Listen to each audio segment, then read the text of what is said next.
Subscribe करें are के drawing classes को और ये बेल आइकन भी दबा दें। प्यारे विद्यार्थियों, आज हम इस वीडियो में कक्षा 7वीं की ड्राइंग से, जिसका नाम है कला सेतु, तो आज हम इसमें वर्ग के बारे में बात करेंगे। वर्ग को अंग्रेजी में बच्चों स्क्वायर बोलते हैं। तो वर्ग ऐसी चतुर्भुज होती है जिसकी चारों भुजाओं की लंबाई समान होती है और इसके चारों कोण भी समान होते हैं, जो कि 90-90 डिग्री के होते हैं, जैसे ABCD और PQRS। तो बच्चों, हमने इस परिभाषा में देखा कि वर्ग ऐसी चतुर्भुज है। चतुर्भुज आ गई है तो इसका मतलब वर्ग क्या होता है? चार भुजाओं की आकृति होता है। तो उसकी सभी चारों भुजाओं की लंबाई समान होती है। आपको वर्ग में याद रखना है कि चारों भुजाओं की लंबाई समान होगी और इसके कोण भी समान होंगे। जैसे ABCD और PQRS दो वर्ग इस तरह से बना रखे हैं। इनमें AB, BC, CD और DA चारों भुजाएं इसमें समान हैं। जैसे आपको कहीं भी ये निशान मिले, एक एक निशान है इस तरह से, तो यानी कि ये सारी भुजाएं समान हैं। और PQRS में भी बच्चों सभी भुजाएं समान हैं, तो ये भी एक वर्ग है। तो वर्ग में आपको याद रखना है कि चारों भुजाएं समान होती हैं, चारों कोण भी 90-90 डिग्री के होते हैं। ये सभी कोण इसके 90-90 डिग्री के होते हैं। और वर्ग में चार शीर्ष होते हैं। जैसे एक शीर्ष ये हो गया है, एक ये और एक ये, चार शीर्ष होते हैं, चार कोण और चार भुजाएं होती हैं और चारों कोणों का योग 360 डिग्री होता है। चतुर्भुज के चारों कोणों का योग बच्चों 360 डिग्री होता है और वर्ग भी एक चतुर्भुज है, तो इसलिए इसके चारों कोणों का योग भी 360 डिग्री ही होगा।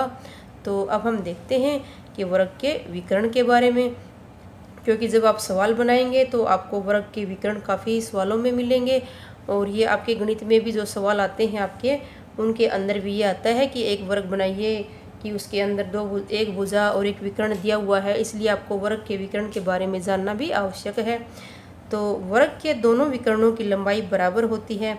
तो बच्चों, पहले विकर्ण के बारे में आपको जानना होगा कि जो सम्मुख शीर्ष होते हैं, जैसे PR और ये QS दोनों सम्मुख शीर्ष हैं। सामने के शीर्ष हैं, विपरीत शीर्ष, सामने के शीर्षों को हम सम्मुख शीर्ष बोलते हैं। तो इनको जब मिलाते हैं, जैसे Q को S से मिला दिया और P को R से मिला दिया, तो जो PR और ये QS ये दोनों क्या हैं? ये दोनों हैं विकर्ण। ये दोनों विकर्ण हैं बच्चों। और इन दोनों की लंबाई क्या होती है वर्ग में? वर्ग के दोनों विकर्णों की लंबाई होती है बराबर। आप इनको अगर माप के देखोगे स्केल से, तो ये दोनों लंबाइयाँ आपको समान मिलेंगी। और दोनों विकर्णों को यदि मिलाया जाए तो ये एक दूसरे को लंब समद्विभाजित करते हैं। और जब हम इनको इस तरह से मिलाते हैं, PR को और QS को, तो ये जहाँ पर मिलते हैं, जैसे यहाँ पर मिलते हैं, तो ये एक दूसरे को, जैसे कि PR के ऊपर ये SQ यहाँ से यहाँ तक जैसे कि लंब का निर्माण करता है। लंब का अर्थ है इसके ऊपर 90 डिग्री का कोण बनाता है। ये 90 डिग्री का कोण बनता है यहाँ पर भी, यहाँ पर भी, और इस तरह से इस तरफ से भी ये 90-90 डिग्री के कोण बनते हैं। और ये आपस में बिल्कुल आधे आधे भाग एक दूसरे के करते हैं, यानी कि लंब समद्विभाजित करते हैं एक दूसरे को।